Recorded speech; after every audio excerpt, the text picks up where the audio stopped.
Hallo zusammen und herzlich willkommen zurück zu einer neuen Episode vom Unsafe Release, eurem Schweizer F1-Podcast mit euren Hosts, dem Kasel und dem Schubs. Ja, in der heutigen Episode dreht es sich komplett um Predictions und um ein Tippspiel, wo du mitmachen darfst, wo wir über die ganze Saison rein machen. Wie du da kannst mitmachen und wie das genau funktioniert, erfährst du in dieser heutigen Episode. Darum dranbleiben. Und wir reden auch noch, wie gesagt, über Predictions 2025 und auch schon über Predictions 2026. Wir reden hier ein bisschen über das Driver-Line-Up, das in Zukunft auf uns könnte vielleicht zukommen. Und falls du uns weiterhin supporten willst, dann tu doch gerne die Episode bewerten oder einfach allgemein den Podcast bewerten und ihn auch teilen. Ihr würdet uns mit dem sehr unterstützen. Und wir wünschen dir oder euch gute Unterhaltung und viel Vergnügen.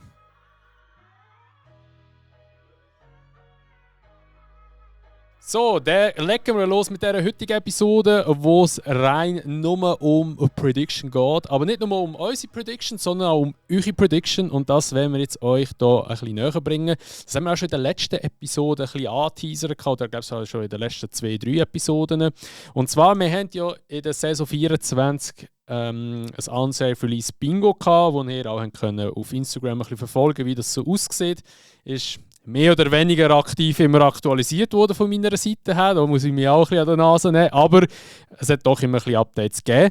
Und jetzt haben wir uns überlegt, was machen wir als nächstes. Weil das Bingo ist an und für sich schon cool gewesen. Aber wir möchten das ein bisschen mehr mit euch teilen oder euch ein bisschen mehr integrieren bei dem Ganzen. Und darum haben wir jetzt eine kleine Prediction oder einfach so ein kleines Tippspiel organisiert, wo ihr auch mitmachen könnt. Und wie ihr da mitmachen könnt, ist mega simpel, das tue ich jetzt euch hier schnell kurz erklären. Und zwar, ihr müsst einfach auf die Webseite Tipkick gehen.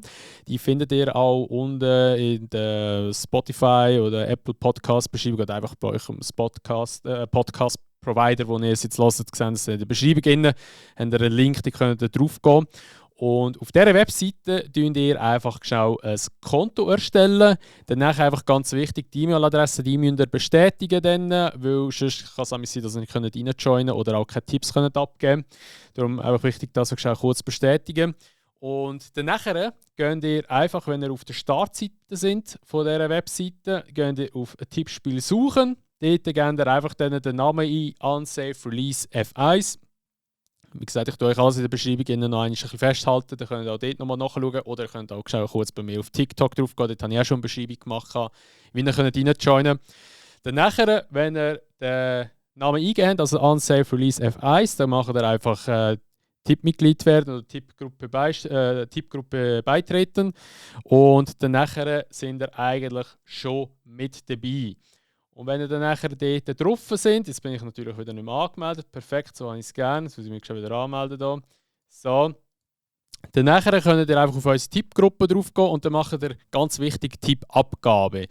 Und dann nachher habt ihr die Möglichkeit, einen Tipp abzugeben für den kommenden Grand Prix, also sprich jetzt in unserem Fall wäre das jetzt der Grand Prix in Australien. Da ist immer ganz wichtig, die haben immer Fristen, weil logischerweise kann man nicht im Nachhinein einen Tipp abgeben, wenn das Event schon vorbei ist. Das heisst jetzt zum Beispiel, beim Australien Grand Prix könnt ihr noch einen Tipp abgeben fürs Qualifying, spätestens am 15.03.2025 am Morgen um 6 Uhr. Weil ich glaube, das Qualifying fängt am Morgen um 6 Uhr an. Dann ist eigentlich die letzte Minute, wo ihr noch etwas abgeben könnt. Ihr könnt Tipps abgeben für Positionen 1 bis 4. Also nur von 1 bis 4 gibt es Punkte.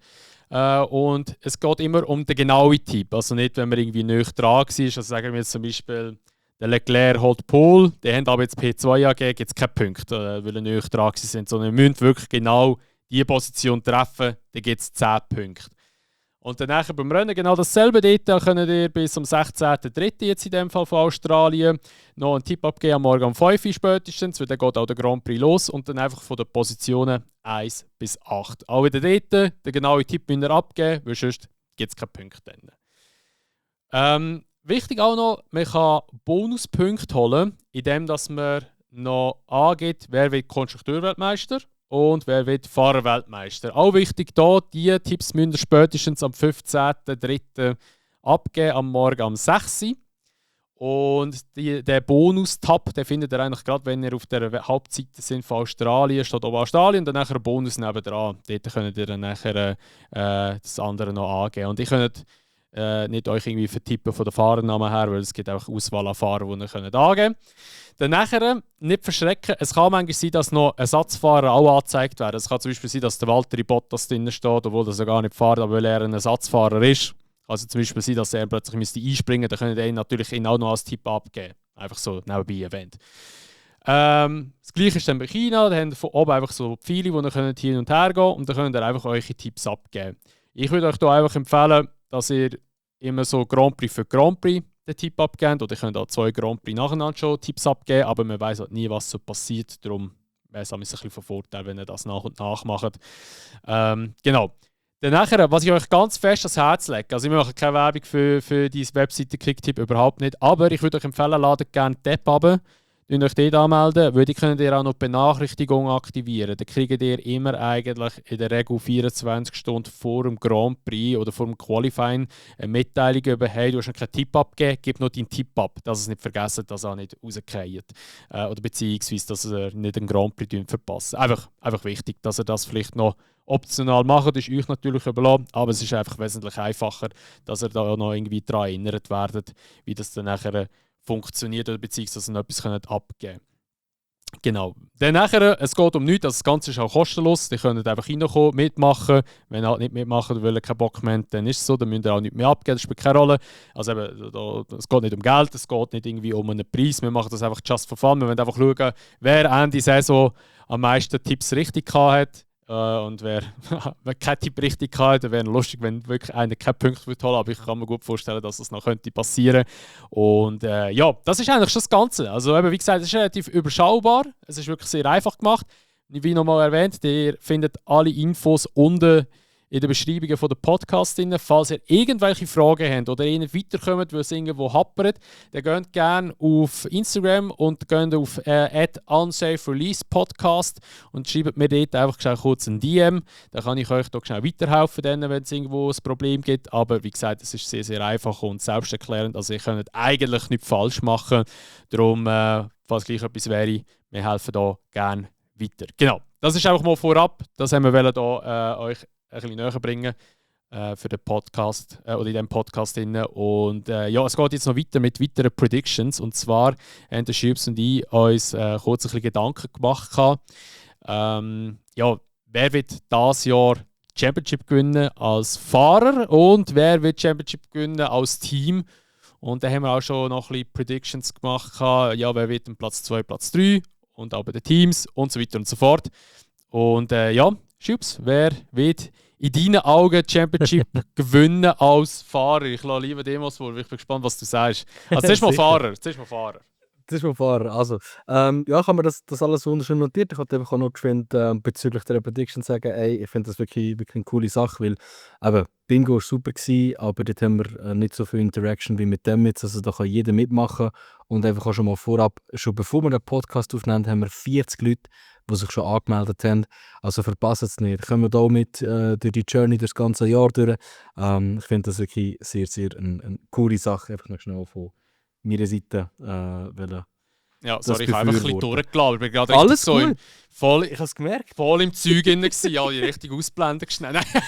Ich habe mir eben so auf die Schnelle überlegt, ob ich noch Mini-Prediction für Australien rausfetzen soll. Einfach so schnell. Aber ja, kannst du schon machen, ich kann meine Ansagen. Ja, können wir machen eigentlich. Ja. Also komm, einfach, dass ihr das auch gesehen habt, schon schnell, wie das funktioniert. Also ihr werdet es dann obviously sehen, wenn es startet oder vielleicht jetzt gerade am Starten sind. Aber wir predikten eigentlich im Quali Top 4 und im Rennen Top 8. Und ganz am Anfang, und das ist auch wichtig, bis zum 15.3. prediktet wir Konstrukteursmeister und ja, das habe ich schon Fahrerweltmeister. Genau. Ja, okay, aber einfach halt jetzt nochmal zum Erklären, oder? Wegen dem, jetzt zuerst meine Top 4 für das Qualifying. Da habe ich Charles Leclerc auf P1, Piastri auf P2 und Norris auf P3 mit dem Verstappen auf P4. Und jetzt ist es ganz auffällig, dass etwas ein bisschen anders ist. Piastri gewinnt den Cape, weil erst Soll ich nicht zuerst noch meine Prediction sagen fürs Quali? Wie du willst. Also kannst du schon durchgrinden. Ich Ich tue schnell durchgrindet, damit Also. damit es gerade Sinn macht, weil Norris wird Zweite, Verstappen wird Dritte, Hamilton wird Vierte, Russell Fünfte, Antonelli Sechste, der Gasly wird Siebte, weil die gut werden ins Jahr starten, und der Albon wird Achte, weil der immer gut ist in Australien. Und, ihr habt schon gemerkt, Leclerc ist nicht drin, Leclerc geht raus mit einem Schaden. Alter. Das ist meine Wilde Prediction. Prediction. Aha, Kann man zwar nicht angeben, wer ja DNF macht, aber wild. genau. Also, Yes, das ist ähm, meine.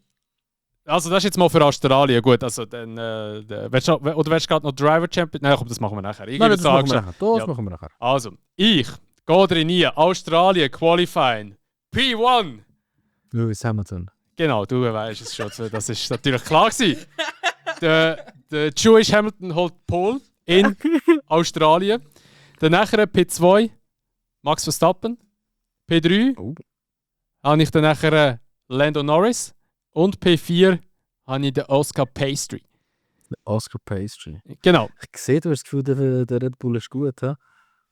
Ich believe, ja. Sandbag. Und dann nachher zum Rennen sage ich P1 wird aber dann der Charles Leclerc. Und zweiter Max Verstappen, dritter Lewis Hamilton, vierter George Russell, fünfter Oscar Piastri, Wo? sechster Kimi Antonelli habe ich auch. Dann nachher siebter Liam, dann nachher achter der Lando. Oh, scheiße, ich habe meinen Tipps abgegeben. Ich habe den Liam vergessen. Ja. Der Nein, Liam also- wird natürlich Zweiter. Ich muss alles eins abschieben und der Albon wird Neunter. Also ich habe das Gefühl, dass Leclerc ein schlechtes Qualifying wird haben. Und dafür aber im Rennen richtig krasse Rennpace wird haben. Oder vielleicht sagen wir mal noch vielleicht ein Safety Car. Ist ja in Australien gang und gäbe. Ja, nicht gang und gäbe, aber es gibt doch etwa die mal, dass das Safety Car kommt. Darum wäre es noch möglich, dass er dann profitiert. Mal schauen. Ich freue mich richtig auf den Grand Prix. Ich mich auch, ey. Es ist scheißegal, wie früh dass wir aufstehen müssen. Es ist mir so egal. Ich freue mich 5 extrem geht es los drauf. am Morgen, Alter. Das ist Am schon 5 okay. ja. Aber es ist mir so egal. Also, Ja. ich mache vielleicht sogar die Nacht durch für das.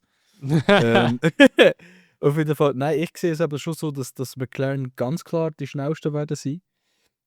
Ich glaube, da gibt es eigentlich nicht viel, Wirklich? dazwischen ist. Meinst du? Ja, 100%. Das Ding ist, ich komme auf die Prediction halt wirklich einfach wegen dem Testing. Und McLaren hat für mich mit Abstand am stabilsten und der most confident ausgesehen. Die haben sich nicht aus der Ruhe bringen, haben alle ihre Sachen durchgebracht und haben auch Sachen nicht gemacht, bewusst. Oder? Und von dem her, ich glaube schon, dass in der Ranking-Order McLaren zum Start von der Saison wirklich die Besten werden sein. Und wegen dem denke ich auch, dass der Leclerc hat einfach mit seiner One-Lap-Pace, die er hat, vielleicht im Pole rausholt, wenn es gut kommt. Aber dass er nicht den Win wird haben. Also ich sage, auch wenn er nicht DNF, wie es in meiner Prediction ist, wird er nicht der Dings holen. Den Win. Und das, was ich vorhin gesagt habe mit dem Liam, meine ich ernst. Ich wollte einfach, dass Piastri Liam 1 und 2 sind, weil das halt einfach down-under ist, oder?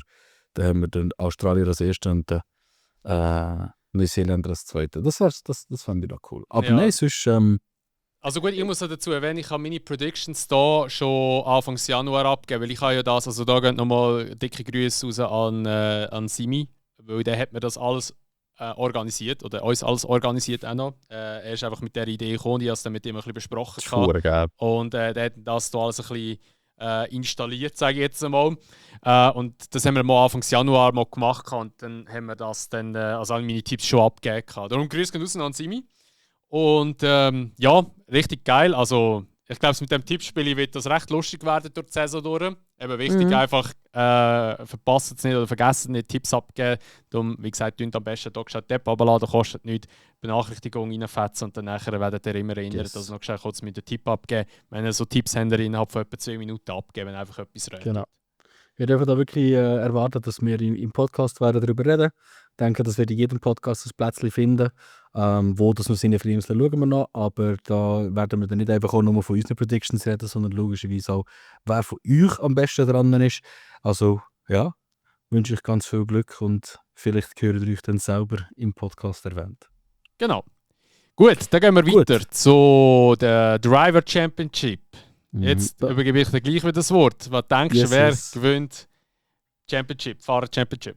Yes, wir haben es ja so gemacht, also wir wollen da nicht eine riesige Geschichte daraus machen und alle Plätze bedeckt. Habe immer das Gefühl, das zieht sich auch nicht die Länge.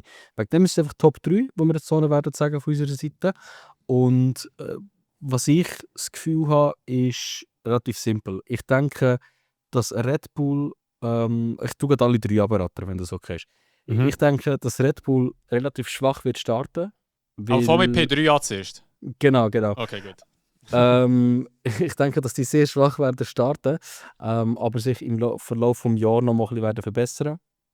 Einfach weil andere Teams wahrscheinlich nicht so viel investieren werden, aber nicht so fest wie Ferrari oder McLaren das ist. Also Red Bull wird schwach starten, stark oder stärker aufhören. Und wegen dem denke ich, dass der Verstappen sich einfach mit seinen Skills auf Platz 3 kann kämpfen kann. Aber ich glaube, dass sie am Anfang das viertschwächste Auto werden haben oder das viertstärkste Auto von allen. Wegen dem sehe ich Ja. ihn auf Platz 3.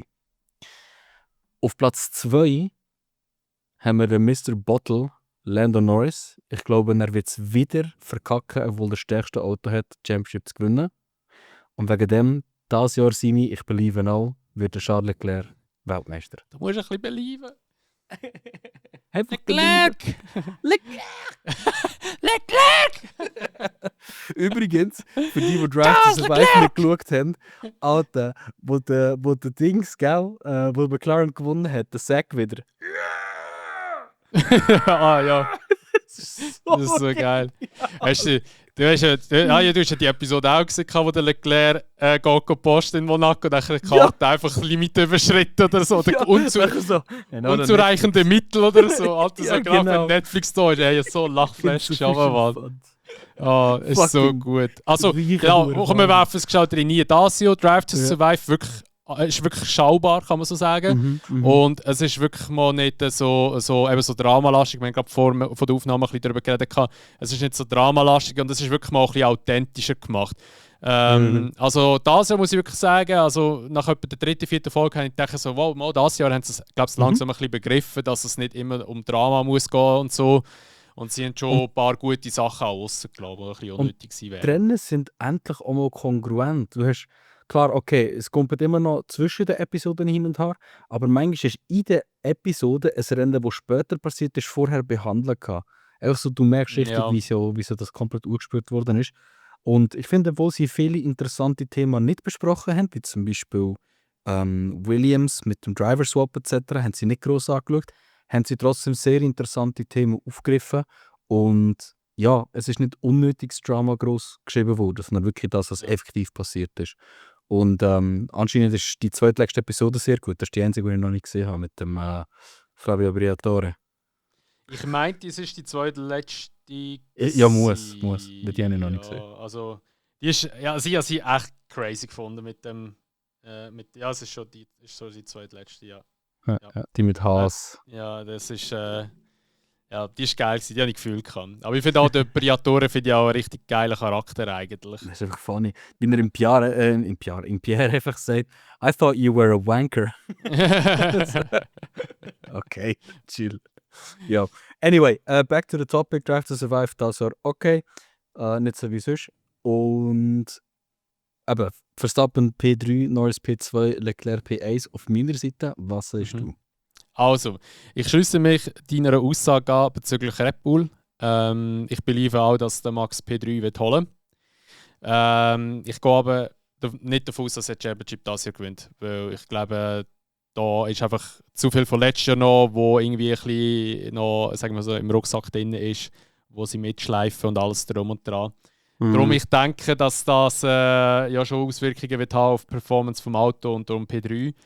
Und sagen wir es so, wenn er sie wirklich gewinnt, dann wird er die Geschichte gehen als einer der besten Fahrer, wenn nicht sogar der beste Fahrer ever. Weil jetzt würde es mit einem richtig schlechten Auto machen. Ja gut, ich meine, er hat es ja letztes Jahr eigentlich schon bewiesen. Ich meine, schau mal, wo er war und wo der Perez war.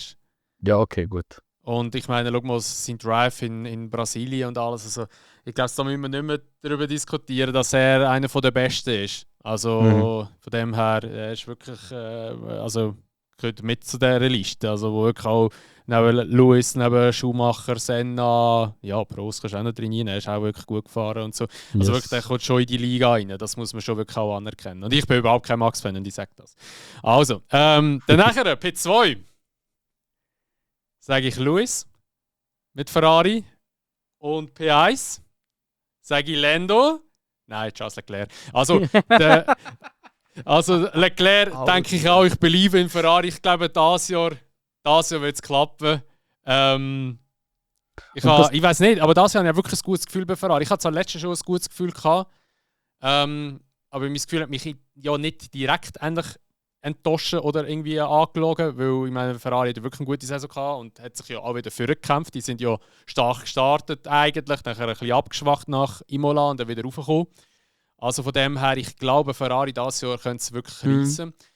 Bei McLaren sehe ich es ein bisschen so, dass ich das Gefühl dass die zwei Fahrer, sprich Lando und Piastri, dass zwischen denen richtig wird klopfen das Jahr. Ich glaube nicht, dass der Piastri gewillt ist, wieder ein bisschen zurückstecken, wie er es jetzt letztes Jahr hier und da hat müssen machen.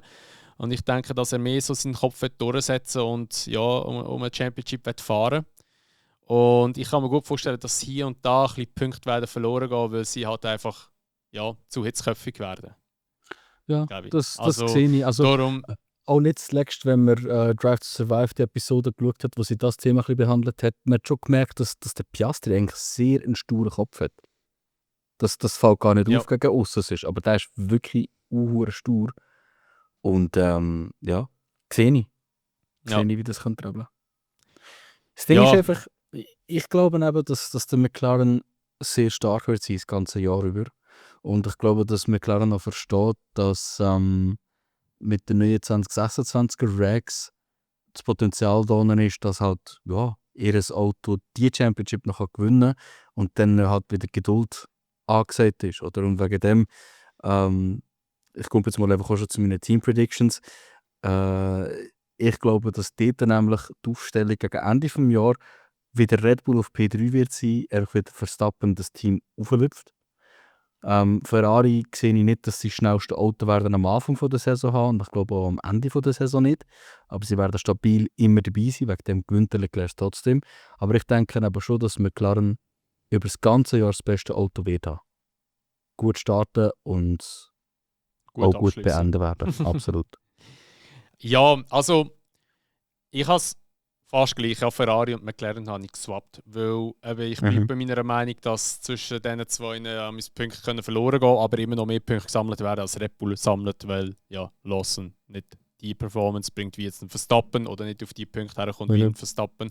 Darum denke ich, Red Bull P3, McLaren P2 und Ferrari auch Konstrukteurweltmeisterschaft hat, dass sie einfach beides holen. Ich gehe volle Karte auf Ferrari dieses Jahr. Meinst du nicht, dass Leclerc Hamilton auch hitzig werden? Weil ich habe nicht das Gefühl, dass der Hamilton wirklich im Leclerc aus dem Weg geht. Und ich glaube nicht, dass der Leclerc nach all der Arbeit, die er in Ferrari reingesteckt hat, den Hamilton führen lassen. Weißt du, was ich meine? Ja, ich glaube aber... Also, ich bin ehrlich, ich glaube eher, dass der Lewis wird zurückstecken. Dann. Okay, weil er es respektiert, dass er halt früh stoßen ist. So genau, quasi, ich glaube eher, dass er so... Entweder kann ich es komplett falsch liegen und er will einfach, den Platz zuerst machen und sagen so, hey, schau, wie gut dass ich bin, weißt du, in dem Sinn, oder wie, dass ich es noch drauf habe. Und er wird ausverrecken den 9. WM-Titel, nein, den 8. WM-Titel haben. Und das kann natürlich auch so sein. Aber so mein Gefühl sagt mir einfach, er wird gegen Leclerc eher zurückstecken. Weil ich meine, der Lewis ist ja eigentlich, weißt du, er muss ja eigentlich nichts mehr beweisen in dem Sinn. Er ist ja eigentlich schon mega gut gewesen, oder ist ein guter Fahrer, weißt, und hat viel, wie soll ich sagen, Erfolge gefahren. Aber ich denke jetzt eher, dass er wird zurückstecken, habe ich das Gefühl. Ich weiß nicht wieso. Ich denke eher, dass der Charles Priorität 1 ist, wie immer noch bei Ferrari. Also, ich weiß nicht, irgendwie so, immer noch das Gefühl. Es ist halt schwierig zu sagen, weil schlussendlich der Freddy ist ja eigentlich mit beiden Fahrern sehr vertraut. Er hat beide Fahrer sehr lange mit ihnen zusammen gearbeitet. Von dem her, vom Freddy her selber wird es wahrscheinlich nicht kommen. Ich glaube, dass Ferrari aber ganz klar wird weil das ist eine Situation, wo sie eigentlich schon seit Jahren nie mehr hatten. Sie werden ganz klar einen Fahrer priorisieren, aber ich glaube, dass sie relativ fair werden sein in der Entscheidung, wer sie priorisieren. Und zwar nicht, Hamilton ist dienstälter in der Formel 1 oder Leclerc ist dienstälter bei uns und nehmen das als Entscheidung, sondern ich glaube nicht, dass die Entscheidung wird sein, ja, der halt, keine Ahnung, bis Mitte der Saison am meisten Punkte hat, wird priorisiert. Ja. Der am ehesten den Fight kann gewinnen. Ich glaube, das werden sie ziemlich klar dann auch den Fahrer kommunizieren. Das haben Ja, so und bei Vettel und Raikkonen ja. noch gemacht. Und ich glaube auch, halt einfach, es wird auch ein bisschen geschaut, wie so die allgemeine Performance ist, sprich auch in den Qualifyings und so, weißt du, wer eine bessere Position am rausfährt und alles. Und da halt einfach eben so, denken wir so, dass sie vielleicht nach 3-4 Rennen, wenn sie sehen, in welche Richtung das geht, dass sie das schon werden priorisieren. Aber ja, also ich hoffe einfach auch, dass sich beide daran halten. Ich denke, der Leclerc eher als der Hamilton, weil Hamilton-Rosberg haben wir ja auch gesehen, wie gut das manchmal funktioniert hat. Oder Hamilton-Alonso, ist auch so das Thema gewesen noch. Aber also ich wünsche mir einfach wirklich für den Leclerc, weil ich bin jetzt auch nie so ein riesen Leclerc-Fan gewesen, muss ich ehrlich sagen. Aber ihm gönne ich es mit unter den, sagen wir, 4 anderen Fahrern, die ja alle zusammen in Formel 1 gekommen sind, also sprich Albon, Russell, Norris, Pierre. Dann von allen gönne ich es ihm am meisten, muss ich ehrlich sagen.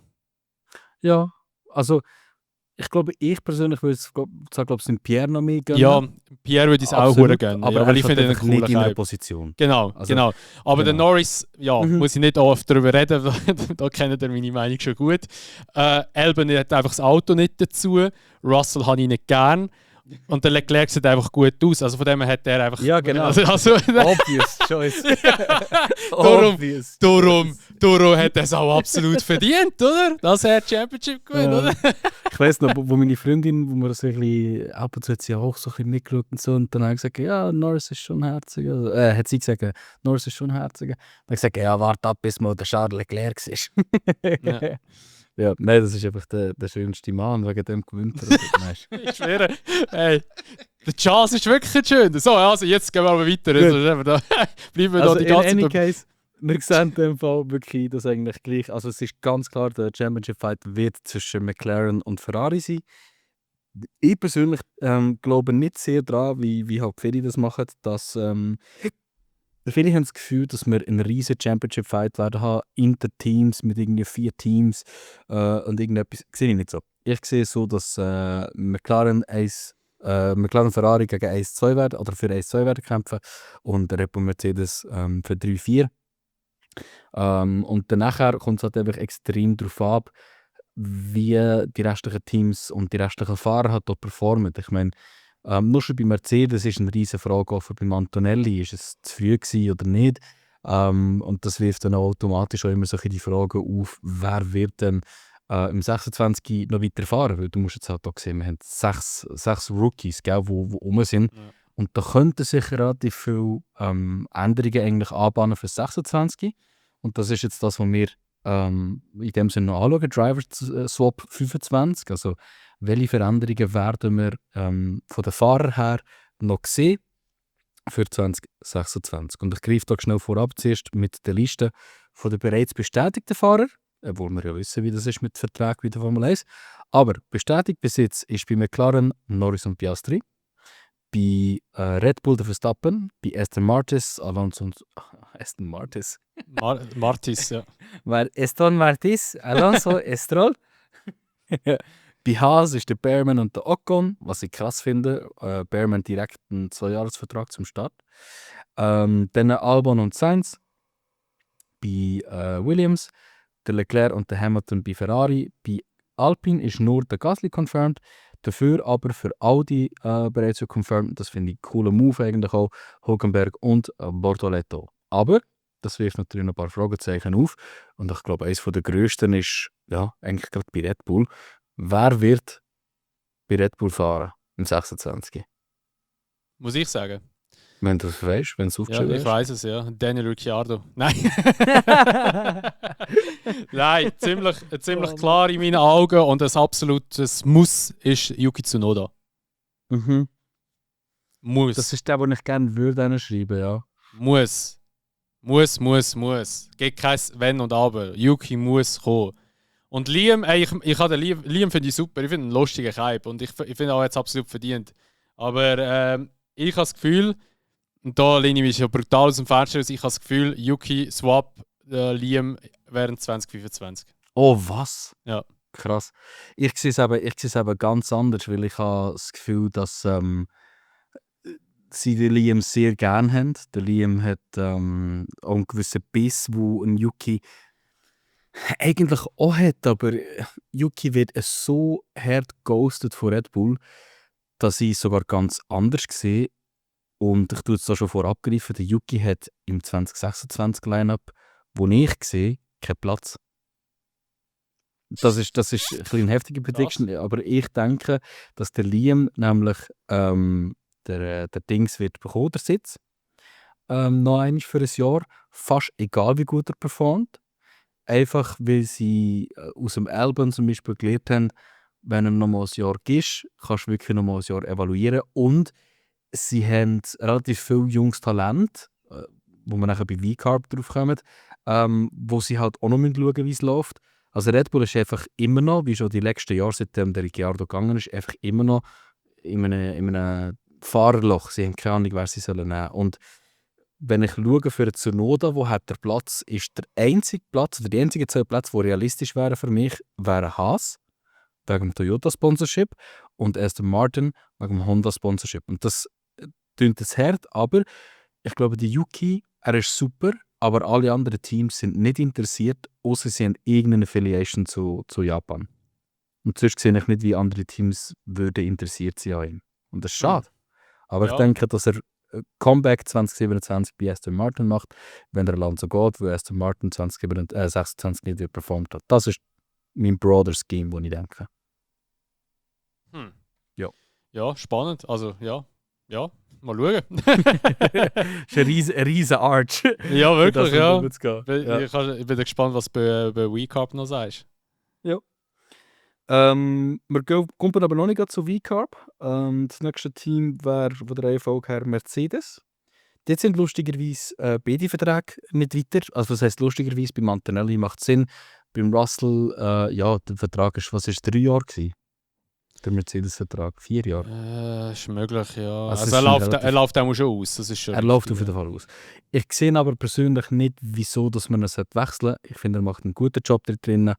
Und wenn er nicht absolut eine ranzige Saison hat, wird er das jetzt wieder bekommen. Und ich glaube noch, dass der Antonelli keine schlechte Saison wird fahren. Also bin ich dort relativ langweilig und sage Russell, Antonelli für 26. Ja, also es gibt immer noch ein bisschen Spekulationen halt, oder eben, wenn der Antonelli nicht performt, dann wird der Bottas trainieren und so. Und ganz ehrlich, also mein Traum wäre jetzt, dass der Russell richtig abkackt und dann kommt der Bottas für den Russell in und der Antonelli bleibt. Das wäre richtig wild. Und darum gehe ich auf die ganz wilde Prediction-Schiene drauf und sage, der Russell fliegt, weil er komplett scheiße performt. Und dann Antonelli ihm komplett auseinander nimmt. Und der Antonelli fährt den Motoren und dann kommt der Valtteri Bottas wieder und löst dann mal den Russell ab.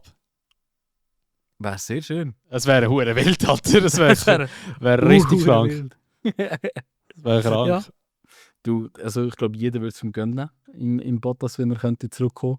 Ich glaube aber auch, dass bei ihm der Laden so ein bisschen unten ist, außer bei Mercedes. Wegen dem hat auch er bei mir leider keinen Platz gefunden im 26er-Line-Up. Ich komme schon zum nächsten Team. Alpine Gasly ist ja schon confirmed und für mich gibt es keine Diskussion. Der Colapinto hat nicht unterschrieben, ohne dass er einen Vertrag für 26 versprochen bekommen hat. Das ist meine Meinung. Ich glaube, der Colapinto übernimmt den Touren bereits schon im 25. Ich rate den Touren, ich finde ihn einen coolen Cape, aber ich glaube nicht, dass er so gut kann performen kann, dass der Briatore wirklich Freude wird haben. Schlichtweg. Ja, nein, also ich gehe da mit, ich sage auch Alpine 2026, spätestens 2026 mit Gasly und dem Colapinto. Okay. Ja. Dann noch zu V-Carb, das ist das letzte von den Teams, wo wir schon wirklich eine kleine Ahnung haben, wo es wirklich 100% Sinn macht, wer rum ist. Aber ich gehe da ein bisschen gegen den Strich. Ich sage nämlich, dass der Isaac Hadjar, dass dem noch eine zweite Chance wird geben werden. Ich glaube zwar nicht, dass er außerordentlich gut performt, aber ich glaube, sie werden ihn behalten, weil er halt doch Biss hat und ich glaube, er wird ein bisschen unterschätzt. Wenn nicht Hadjar, dann logischerweise aber Yuki Tsunoda. Aber was für mich fix ist, dass im 26 der Arvin Lindblad wird fahren. Das ist wieder mal ein Ausnahmetalent, wo Serien überkommt und einfach alles gewinnt. Ich glaube, es ist 1 oder 2 Jahre unter dem Antonelli in dem Sinn. Also schon noch sehr ein junger Cape. Der wird aber, wenn es mich nicht täuscht, Formel 2 fahren nächstes Jahr. Ja, fahrt, Und ja. ja, genau. Also da müsst ihr wirklich ein bisschen im Auge behalten, die noch nicht Formel 2 schauen. Fahrt für machen's. Campos. Fahrt für Campos. Ein Team, das historisch gesehen nicht sehr gut ist, aber ich glaube, er wird gut performen. Also historisch gesehen, auch die letzten paar Jahre nicht sehr gut ist. Also ich glaube, der Lindblad hat den Sitz für 26 schon fix. Und ich glaube, der Tsunoda ist einfach zu lang schon bei V-Carb und sie werden den Platz in dem Sinn im Hadjar geben, damit sie halt noch ein Jahr länger schauen können, ob er es wert ist oder nicht. Okay. Gut, also, ich sage, aber ich gehe davon aus, der Yuki geht zu Red Bull. Darum sage ich, der Hadjar bleibt bei V-Carb. Und jetzt, ich habe den Dings, wie heisst er da, den Lindblad habe ich auch eigentlich auf dem Schirm gehabt. Aber ich gehe ganz wild und ich sage, der Sebastian Montoya kommt rauf.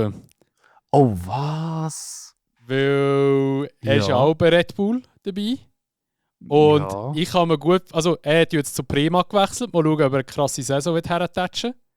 Prima ist halt schon stark. Und wer weiß, vielleicht kriegt er mal eine Testfahrt über in einem V-Carb, oder beziehungsweise nein, also nicht V-Carb, in einem Racing Bull dieses Jahr, weil sie mit immer so Rookie-Driver-Tests machen. Da kann man vielleicht gut vorstellen, dass plötzlich ein Montoya wieder dort ist. Ich meine, er ist schon, oder sein Vater ist sehr, sehr aktiv am Grid immer noch. Und ich meine, wer kennt den Montoya nicht, oder? Also ich meine, der Juan Pablo ist eine Legende im Formel-Sport oder Formel-1-Sport. Und ich meine, das ist sein Sohn. Und ich kann mir gut vorstellen, auch marketingtechnisch wäre es sehr interessant für Südamerika wieder. Und darum, wer weiß, vielleicht kommt er. Ich weiß nicht, aber ich glaube, ich mache dir das richtige Rechnung, aber du weißt, dass er nicht mehr Red Bull Junior ist. Mal, er ist noch Red Bull Junior. Also auf der Homepage ist er nicht mehr drauf. Also wenn ich da die Breaking News sehe, steht er da vor einem Prima-Weg mit der Red Bull Cup auf der Mütze. Ja. Genau. Er ist gewesen.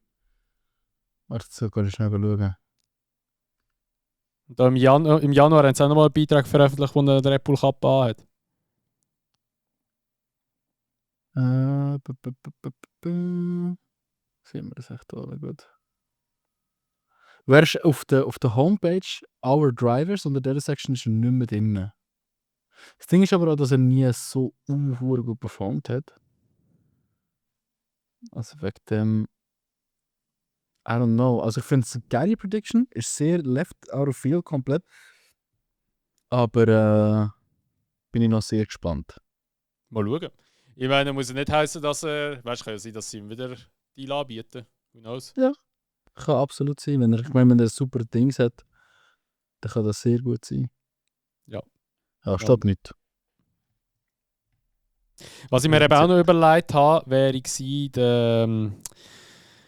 Wie heisst der? Der ist jetzt bei Alpine drin und dass sie vielleicht mit Alpine irgendwie einen Deal ausmachen. Der Gabriele Mini. Nein, er fährt jetzt aber nicht mehr in der Formel 2, der Paul Aaron. Oh, ja, Dass Paul sie- Aaron, den würde ich auch sehen, ja. Dass sie vielleicht mit Red Bull zusammen irgendwie so einen Deal ausmachen. Weil der ist jetzt eigentlich bei Alpine Reservefahrer. Oder nicht irgendwie mit dem Programm drin. Ich weiß nicht, wo er jetzt fährt. Der Formel 2 fährt er jetzt, glaube ich, eben nicht mehr, habe ich gemeint.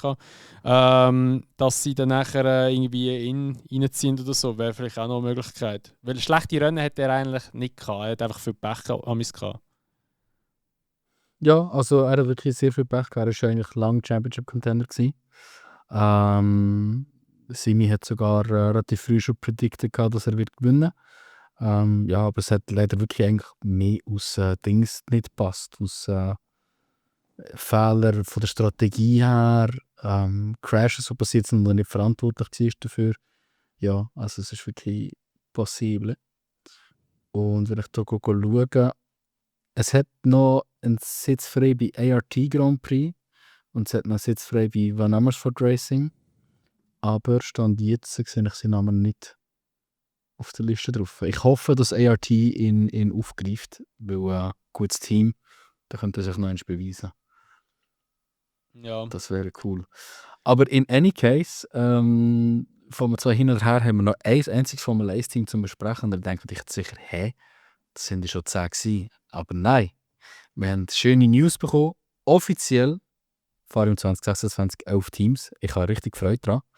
Wir haben schön 22 Autos auf der Strecke gesehen. Ja, etwas, was es schon seit wann nicht mehr gegeben hat. Ich denke über 20 Jahre, oder? Nein. 2012 hat es glaube ich noch gehabt. Schon? Ja, warte, ich Mit Caterham Caterham und Manor gewesen. Oder Marussia. Sind das Marussia? Also nicht eins von beiden war. Könnte gut sein, ja. Ja, aber trotzdem. Es ist einen Weg schon mal ein bisschen länger her. Ich gucke, eine Sekunde, 2012. So, da haben wir gehabt. Nein, das ist nicht das, was ich wollte. Das ist auch nicht das, was wir Ergebnisse sind. Moment. 2012. Da. Ich habe gemeint, jetzt sind es so viele Teams gewesen. Da WM-Stand Teams. Da haben wir gehabt. 1, 2, 3, 4, 5, 6, 7, 8. 8? Hä? Hä? Es nur 8 Teams gehabt, 2012 kann sein. Red Bull, McLaren, Ferrari, Mercedes, Sauber, Toro Rosso, Williams, HRT. Ja, der war 2011 gewesen. Jetzt kannst du kurz auf 2011 switchen. Ah, krass, hat es nicht mal 8 Teams gegeben? Das bist du noch mal schön, jetzt kann das nicht sein. Also, so, 11, Red 1, Bull, 2, 3, McLaren, 4, Ferrari, 5, Mercedes, 6, Lotus. 7, 8, 9. Nein, ich weiss nicht, was du für eine Liste gefunden hast, aber 2012 Red Bull, McLaren, Ferrari, Mercedes, Lotus, Force India, Sauber, Toro Rosso, Williams, Caterham, HRT, Marussia, 12 Teams. Okay, gut. Das sind sogar 12 gewesen dort, ja. Aber richtige Prediction. Richtige Dings. Ah ja, da 12, ja. Das sehe ich so, ja. Ich Aber wollte falsch sagen, geguckt, also falsch geguckt, Harry. Weniger als 8 gibt es doch gar nicht. Ich habe gemeint, dass im Concord Agreement drin steht, dass wenn man weniger als 10 Teams hat, dass dann Formel 1 dem Team wird, finanziell so aushelfen, wo würde rausgehen, wie es geht. Ich glaube, es immer 10 sollte sein, habe ich gemeint. Ja, das ist gut möglich. Genau. Gut, in any case aber, wir haben offiziell wieder ein 11. Team, nämlich Cadillac. Es ist jetzt zu 100% confirmed, sie haben den Entry und alles angemeldet. Also es ist schon klar, wir haben eigentlich gewusst, dass es wird passieren, aber die Anmeldung ist noch nicht durchgekommen bis jetzt. Aber das ist auch logisch irgendwie durch, weil das braucht viel Zeit, dass du alles angehst, wie es sollst, etc. Und da ist jetzt halt extrem speziell, wer sollte fahren. Aus für mich unerklärlichen Gründen ist zum Beispiel Colton Herta immer wieder ein Name. Obwohl sie in IndyCar in meinen Augen viel bessere Fahrer geben. Aber der Colton Herta ist mit Cadillac unter dem Hut und ja, er hat auch schon oft gesagt, dass er auch gerne mal in Formel 1 würde gehen. Wobei ich einem Alex Palou viel mehr würde gönnen, weil dem sein Ziel war eigentlich ursprünglich gewesen, in die Formel 1 zu kommen und zuerst durch die IndyCar zu gehen, weil er halt keinen Platz bekommt in der Formel 1. Das ist von Spanien eigentlich. Ja, also ich hätte gerne gesagt, dass Alex Palou das jetzt bekommt, aber ich glaube, dass Colton Herta das wird schaffen, weil sie unbedingt einen amerikanischen Fahrer haben. Und für Platz 2 in diesem Team, ja, eine kleine spezielle Prediction, und ich wage es fast nicht zu sagen, aber ich denke, der Perez kommt das jetzt über. Einfach schlichtweg, weil er viel Cash bringt. Er ist von Mexiko, Südamerika, oder? Wollte man vielleicht noch ein politisches Statement dazu machen, Love over everything, oder? Wir sind keine Rassisten, wir wollen unbedingt Mexikaner und so, hure wichtig, besser kann ich das. Irgend so etwas könnte ich mir sehr gut vorstellen, dass man ein Statement machen gegenüber der Politik, die momentan in Amerika passiert. Und andererseits halt einfach nur wegen dem Cash und wegen der Erfahrung, die ein Perez bringt. Also ich sage, Sergio Perez und Colton Herta werden 2026 für Cadillac fahren. Okay. Also, ich finde es ein bisschen speziell und ich greife eben so vorab ab. Und zwar, dass, wo das bekannt gegeben wurde, ist, dass Cadillac jetzt kommt, ist lustigerweise die ersten 2 Fahrer, die dem Team gefolgt haben. Das ist eine neue Instagram-Seite, die gekommen ist. Die ersten 2 Fahrer, die dem Team gefolgt haben, ist der Valtteri Bottas und der Mick Schumacher. Das sind die ersten. Sag jetzt nicht, Valtteri Bottas und Mick Schumacher sind deine Prediction. Nein, der Bottas nicht, weil ich glaube, der Bottas bleibt bei Mercedes. Aber ich halte fest bei Mick. Stimmt. Ich halte fest bei Mick. Und ich sage, Felipe Drugovic. Jo! Also, es tut mir leid, ich wollte dich ja nicht auslachen, aber was hast du getrunken heute Morgen? Heute Morgen. Zum Morgen meinst du? Ich hatte heute einen Kaffee gehabt und viel Wasser. Also ich hoffe, es war Wasser gewesen. Wodka hat die gleiche Farbe. Nein, okay. Aber schau, also ja, du... Eben, ich meine, das sind Spekulatius und also ganz ehrlich, dass ein Drugovic könnte kommen, irgendwo durch, könnte ich es vielleicht schon vorstellen, bringt Geld mit auch und Südamerika bringt er mit und ich meine, bei Essen ist er nicht mehr als nur ein Ersatzfahrer und ich meine, eine Chance auf ein Cockpit wird er nie haben, weil wenn der Alonso geht, nennen sie ihn nicht, dann nennen sie einen anderen Fahrer, 100%. Ja. Und Stroll ist ja eh wieder so ein anderes Thema. Darum, ich könnte mir vorstellen, dass er sagt, hey, fuck it, Alter, weil ich will fahren und bin da die ganze Zeit noch Leihfahrer. Könnte ich mir vorstellen. Ich meine, neue Autogeneration hat ja eigentlich in dem Sinne nichts, wo ein Defizit wäre. Weißt du, wie ich meine? Also klar, er ist jetzt schon lange nicht mehr gefahren in dem Sinne, aber ich meine, es ist eine neue Fahrzeuggeneration, ein anderes Chassis als und da, die fahren sich anders als die jetzigen Formel 1-Wagen, von dem her gehen alle wieder mit der gleich viel Erfahrung in etwa rein. Darum denke ich, wäre er schon noch ein Kandidat. Und ja, Mann, Mick hätte ich einfach Gottverdammt nochmal in der Formel 1 gesehen. Kann es doch nicht sein. Ja, es tut mir leid, aber das wird nicht mehr passieren. Du bist ein Pessimist. Wart's ab! Ja, ich bin ein Pessimist. Ja. In einem Jahr hocken wir wieder da und dann sage ich dir dann so, hast du gesagt? Ja, von mir aus. Ich meine, ich lasse mich gerne vom Gegenteil überzeugen. Ich lasse gerne den Yuki bei Red Bull fahren und den Alex Palou bei Cadillac. Oder es wäre schöner zu sehen und den Bottas bei Mercedes. Aber ich sehe, dass ich dieses Jahr ausnahmsweise mal deutlich die realistischere Prediction abgebe als du. Ja, aber ist gut, das macht es spannend und nein, ich find auch deine Predictions haben irgendwo durch einen guten Ansatz. Ich meine, wer zuerst in einem Team auf Instagram folgt, ist schon klar die Aussage dafür, dass er einen Sitz bekommt. Aber... Nein, aber das sind immer so, ich meine, da einfach so, es ist schon ein bisschen speziell, weißt du, wie ich meine? Das geht, nein, es ist schon speziell. Ja. Ich meine, das geht zum Beispiel der Bottas auch noch drin fallen. Weißt du, ich meine, ich hätte auch wieder können mit dem Daniel kommen, weil der Daniel steht auch immer noch ein bisschen der Gerücht rum. Aber ich glaube ganz ehrlich, dass er nicht wieder zurückkommt in die Formel 1. Ich glaube auch, dass ein Daniel nicht wird zurückgehen. Weil der Daniel braucht nicht wieder so ein HRT-like Team, wie er zum ersten Mal gestartet ist. Das bringt ihm nichts. Man hat im Drive to Survive auch ganz klar gesehen, dass er so ein bisschen aufgegeben hat, dass er sich selber gefragt hat, ob er das Risiko noch eingehen oder nicht. Ich glaube, wenn Cadillac realistisch ist, dann werden sie einen Bottas nehmen. Weil ein Bottas bringt er, glaube ich, das beste Feedback, das du kannst haben. Er bringt marketingtechnisch auch viel etwas rein. Der Perez bringt einfach mehr Geld, wegen dem bin ich auf ihn gegangen. Aber ich glaube, schlussendlich, wenn sie gescheit sind, dann gehen sie für einen Bottas. Ja, das 100%. Ist schon so. Ja. Ja, du. Ja? Schwierig. Wir werden das sehen. Eben, die Predictions sind noch in weiter Ferne, beziehungsweise dass da etwas mal kommt, wird wahrscheinlich noch ein Weile gehen. Ich denke, wir werden wahrscheinlich erst gegen Mitte, Ende Jahr mal ein bisschen etwas erfahren, in welche Richtung das wird gehen, weil jetzt ist noch alles viel zu früh. Also es wäre eine riesige Überraschung, wenn jetzt irgendwie schon kommt, so hey, Cadillac nimmt einmal einen Fahrer von, weiss nicht, zum Beispiel der Bottas oder so. Wäre schon krass, wenn sie so etwas jetzt schon wieder announcen. Das Ding ist, vielleicht bringt es sogar etwas, weil wenn sie ihn schon für 26 unter Vertrag stellen, oder schon für 25, dann können sie jetzt schon Simulationstests mit den Fahrern machen. Ja, logisch, aber ich denke, dass der Bottas wahrscheinlich möchte erst mal zuwarten, wie tut Antonelli fahren oder halt Russell und wie gross sind meine Chancen auf eine Rückkehr bei Mercedes. Weil ich glaube, er selber möchte schon lieber wieder bei Mercedes fahren. Ja.